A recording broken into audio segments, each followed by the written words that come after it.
El balance altamente satisfactorio que ha arrojado el Programa de Atención Integral del Médico Enfermo, el PAIME, a lo largo de todos estos años ha motivado que en la actualidad también otros colectivos más allá del ámbito de la sanidad hayan puesto sobre la mesa la posibilidad de arbitrar medidas de características similares.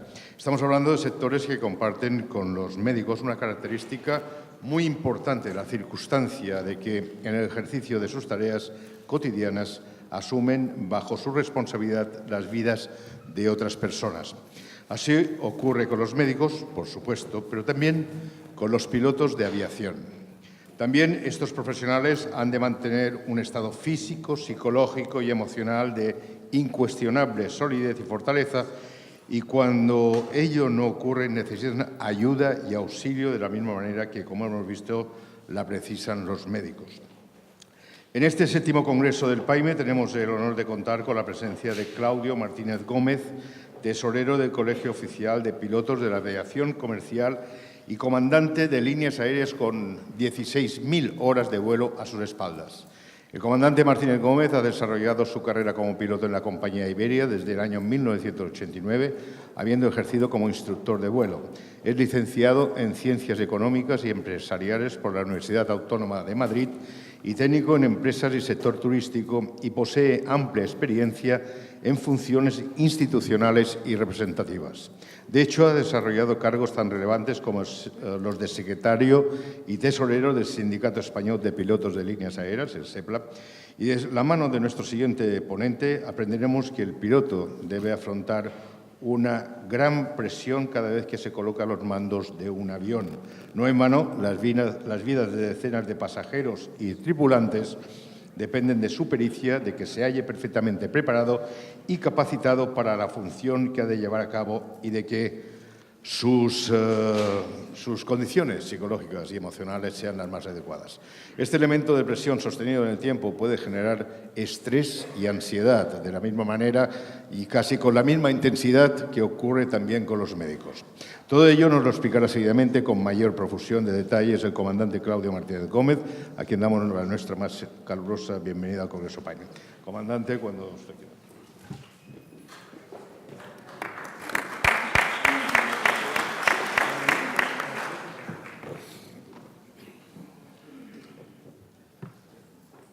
Bueno, buenas tardes a todos. En primer lugar, dar las gracias al doctor Serafín Romero, a Nina Mielga, a Antoni Benassar por habernos invitado aquí. Ha sido muy instructivo haber venido y, en fin, darnos la oportunidad de dedicar estos minutos a exponer nuestra posición.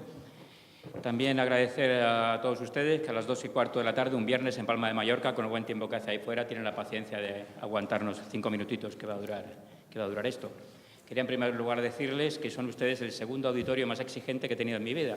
Dirán, ¿y este que viene aquí a contarnos es el segundo? ¿De quiénes son los primeros? Pues miren, 300 inspectores de Hacienda que tuve que dar una vez en la conferencia delante de ellos. Esos sí que me acojonaron.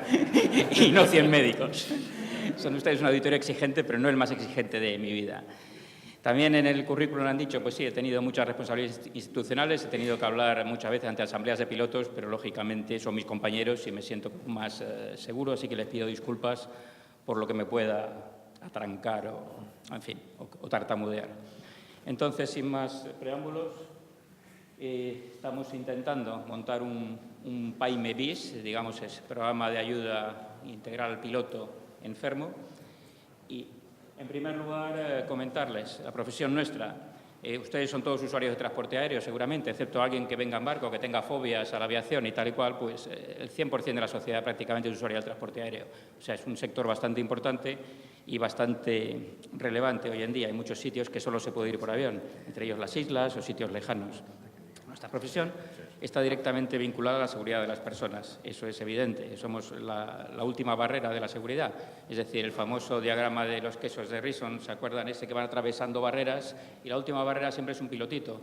Por eso es tan frecuente eso del error del piloto. Efectivamente, al final hay un error del piloto. Cuando falla el sistema, cuando falla el avión, cuando falla la meteorología, cuando falla los controladores, cuando falla casi todo, pues el último que está ahí para solucionarlo, el piloto. ¿Que lo hace bien? Estupendo. No sale en los periódicos, no se entera nadie. ¿Que lo hace mal? Pues posiblemente sea noticia de portada. O sea, son bastante notorios los accidentes aéreos, socialmente son muy relevantes y, lógicamente, se les presta mucha atención. Hay requisitos y competencias exigentes tanto para acceder a la profesión como para mantenerla. Esto hasta ahora ha sido suficiente. Hay una licencia de vuelo, una licencia que, para que se hagan una idea, se controla al menos 3 veces al año. Hay un control médico anual, generalmente, en el cual hay toda la analítica, hay diversas especialidades, pero básicamente en el tema que nos ocupa hay un control de drogas que se pasa, digamos, en el reconocimiento, que detecta 5 tipos de sustancias, pero evidentemente si hay en el caso de un piloto que sepa cuándo es su reconocimiento, porque lo sabemos, pues puede tomar las medidas necesarias para ocultarse. Es decir, ¿el control es suficiente? No, evidentemente no lo es. De hecho, ahora les contaré un par de anécdotas para que ustedes mismos valoren si es suficiente o no. La salud física y mental mayoritariamente es aceptable. Hay un reconocimiento inicial bastante extenso que bueno, hace que haya gente que se queda fuera por motivos tan diversos, por lo general por motivos objetivables, estilo la vista, estilo enfermedades de tipo metabólico, enfermedades de tipo cardíaco. Esas son las principales barreras a la entrada. Y a continuación hay un control médico, ya como ya les he dicho, anual, para mantener esa licencia. También, para que se hagan una idea del control que estamos sometidos, cada año hay que someterse a una prueba en simulador de vuelo en la cual un inspector te hace plantea una serie de emergencias que tienes que resolver satisfactoriamente, y por otra parte también cada año hay una inspección en un vuelo real, en la cual un inspector también te puntúa y te evalúa. Es decir, si un piloto tiene una práctica extraña es bastante fácil de detectar, porque también, a diferencia de ustedes que a veces ejercen en solitario, ejercemos siempre de 2 en 2. Es decir, que si veis que el piloto que llevas al lado está desvariando, pues rápidamente intentas ver qué está ocurriendo, ¿no? Mientras que en el caso de ustedes puede ocurrir que un médico que practica solo, pues solamente sean los pacientes o sea, en fin, su familia la que pueda detectar esto.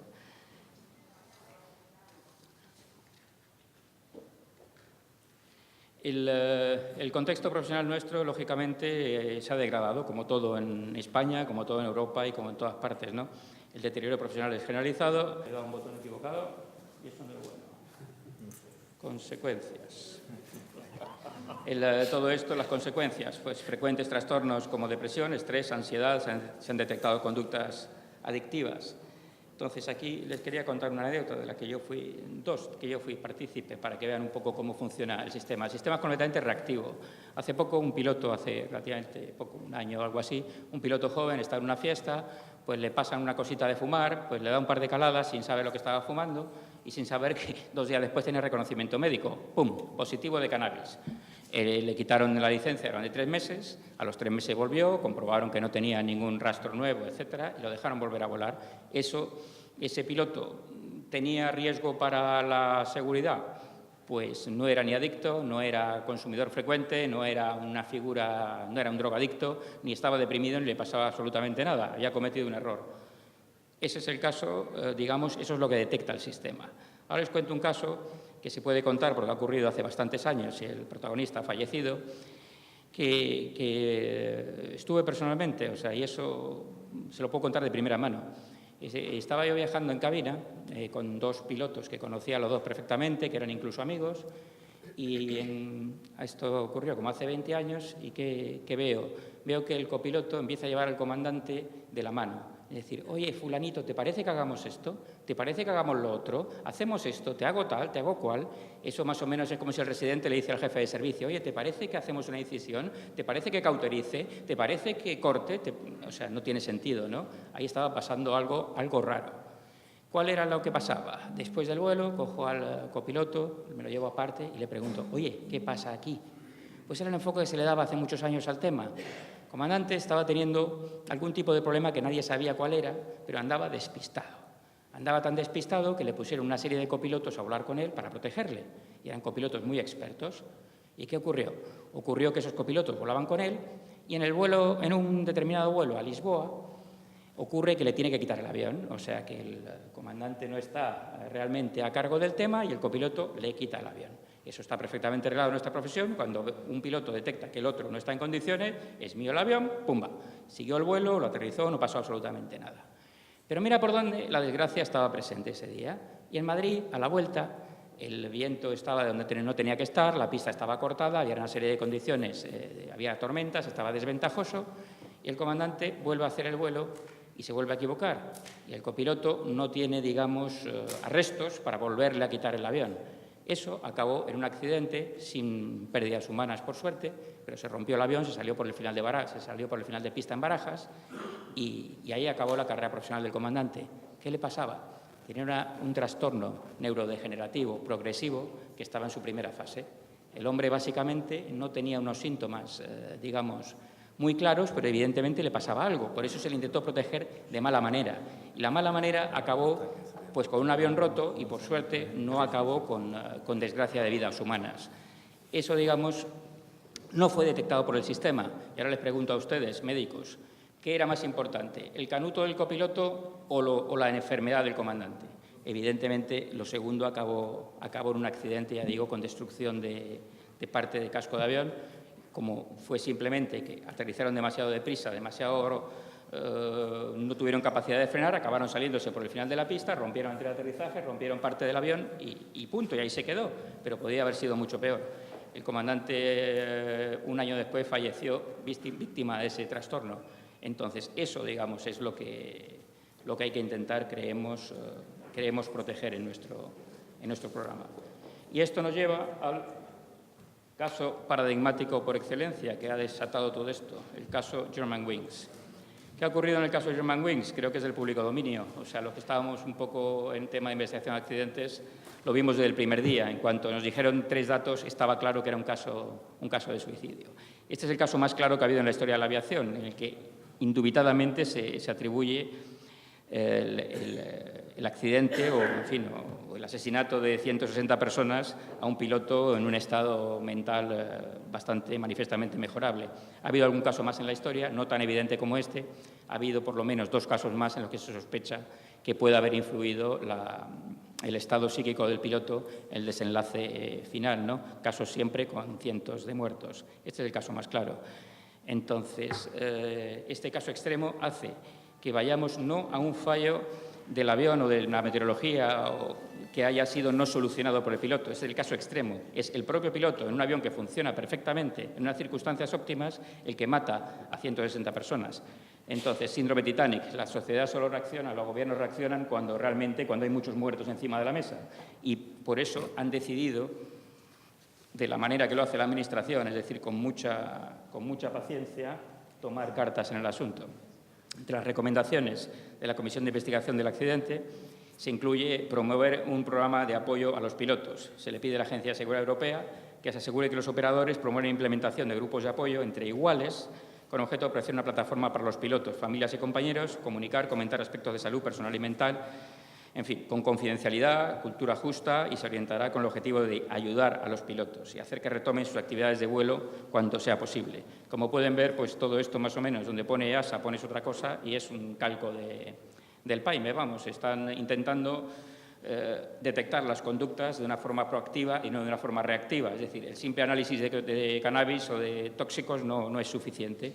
Entonces, este programa, si lo conseguimos implementar, la idea es esta, que tanto los propios interesados como alguien de su entorno intente ayudar al piloto.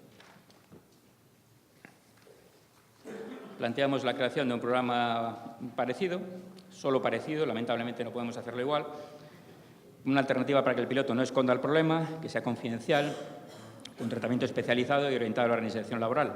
Estamos en conversaciones con el Colegio de Médicos para intentar llegar a un acuerdo para que sea el Colegio de Médicos el que lleve esto. Nosotros somos pilotos y conducimos aviones, no sabemos nada de psiquiatría ni de casi nada que no sea volar, ¿no? Entonces, sería una especie de segunda derivada del PAIPE. ¿Qué ocurre? Tenemos varios problemas, entre otros, que este programa en realidad debería afrontarlo la Administración. La Administración, en un pase de torero muy elegante, ante una pregunta parlamentaria ha respondido que no, que esto es el COPAC, pero la Administración no ofrece ni financiación ni recursos, ni siquiera nos ofrece la colegiación obligatoria universal, que sobre el papel la tenemos. Es decir, para hacer piloto en España habría que estar colegiado. ¿Qué ocurre? Que como estamos en un entorno europeo, tú puedes, siendo español, con una licencia portuguesa, una licencia belga, una licencia francesa, ejercer en España. Y el único colegio profesional de pilotos que existe en Europa es el español. Luego, tenemos ahí una gatera de escape muy importante. ¿Eso qué ocurre? Solo vamos a poder crear un PAIPE Light, o sea, un PAIME Light que sea solamente voluntario, y carecemos totalmente del poder coercitivo que tiene un colegio de médicos para poder, en un caso extremo, en un caso difícil, decirle al señor, oiga, usted no opera porque no, o no atiende a pacientes porque no puede atender a pacientes.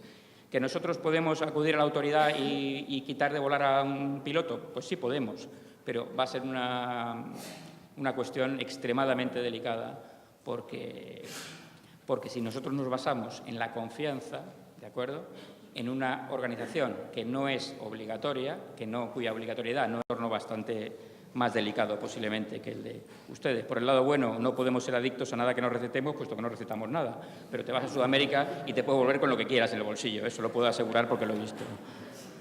Entonces, el programa intenta ser una garantía de protección de los usuarios de transporte aéreo, un instrumento de control de la buena práctica profesional, y tenemos que intentar implementar, una vez que tengamos el proyecto terminado o lo tengamos realmente maduro, imprescindible el concurso de operadores aéreos y de la Administración, que por supuesto nos ha dicho que lo que queramos menos dinero. Programas de ayuda, PAIPE. Un 76% de los colegiados considera necesaria la implantación de un programa específico que ayude a los pilotos que puedan padecer algún problema. 76% puede parecer bajo, hay un 12% que se opone y un 12% que no sabe. Cuando lo expliquemos, posiblemente esto suba al 90% o al 95%. Entonces, si tenemos ahora un reto muy importante delante, estamos prácticamente en casilla de salida. Intentar que la Administración cumpla con su obligación, y si la Administración no cumple, seremos nosotros quienes intentemos hacer lo posible. Pero, lógicamente, no tenemos ni la fundación que tiene el Colegio de Médicos con 100 años de antigüedad, ni la experiencia. Pero, bueno, haremos lo mejor posible para que podamos proteger a ustedes, usuarios del transporte aéreo. Perdón la lata, 10 minutos, muchas gracias. Bien, muy bien.